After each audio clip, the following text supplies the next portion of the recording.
When families lose a loved one or decide it's time to downsize, they turn to estate sale companies to help close one chapter. But we've uncovered dozens of complaints against one local company, saying it did the opposite. As Boston 25's Amel El explains, they were sold on promises never kept. And he just pulls the wool over your eyes. And I really felt like I was taken advantage of. He clearly is a manipulator, and I got manipulated. I was like, what is going on here? 4 different clients, 4 serious complaints about Chestnut Hill Estate Sales and the man behind the company, Alan Davidson. I mean, he knows that he's a crook. This is the way he lives. He lives from estate sale to estate sale. Arlene Rand hired Davidson when she was downsizing several years ago, based on a recommendation from a friend of a friend. With her recommendation, I thought he would be wonderful, but it turned out that he wasn't. Rand says Davidson promised to provide an itemized list of everything that was sold, only keeping 25% of sales for himself. But Rand says that never happened. And after the sale ended, she had to repeatedly ask Davidson for her money, which she was expecting to be in the tens of thousands. But when she received a check for $5,000... I know that he stole money from us. Rand moved to file a civil lawsuit against Davidson, but she says she didn't hear from him until the day of the hearing, when he called to settle out of court for far less than she feels she deserved. This house was probably one of the finest homes in Newton. Marty Naddaf hired Davidson when she was moving out of her 22-room home in 2019. Naddaf did end up getting an accounting of what Davidson claimed was sold, which came to a $32,000 take-home. We got what was supposed to be a final payment, and that check did not clear at the bank.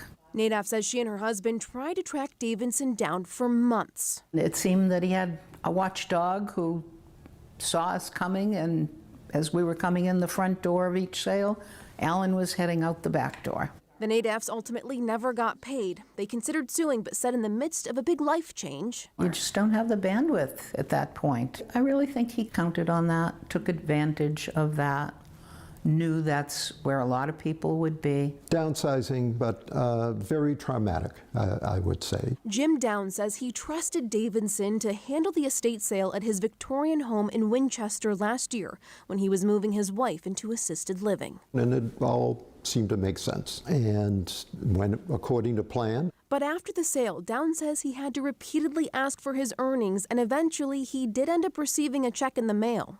I don't think it was the right amount of money, but I don't know what the right amount of money was, but it certainly was disappointing. That's because, like Arlene Rand, Down also never got the itemized list that he was promised. It's been a year and a half, and I haven't gotten any response. And the check, by the way, was not from Chestnut Hill Estate Sales. It was from a company called Rainmaker Estate Sales. I checked the Secretary of State's database and found 10 businesses that Davidson has been associated with over the years, including several estate sales companies such as Rainmaker. Now, Chestnut Hill Estate Sales was dissolved back in 2019, though I found marketing for the company just this year.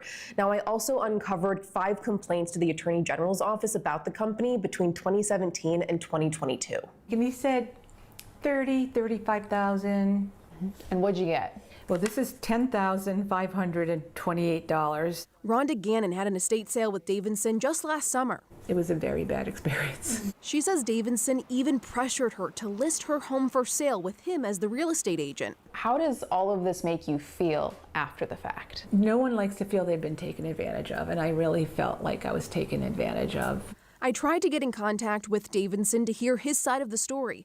I reached out via email and voicemail, but never heard back. I went to the addresses listed on the websites for his more recent businesses. One was home to a junk removal company, the next was somebody's house, another was an apartment complex, and the last one was a college campus. I tried giving him one more call. Your call has been forwarded to an automatic voice message system. While for these 4 clients, this chapter is closed, but they worry somebody else's chapter is just beginning. Reporting in Chestnut Hill, Amel El, your local station, Boston 25 News.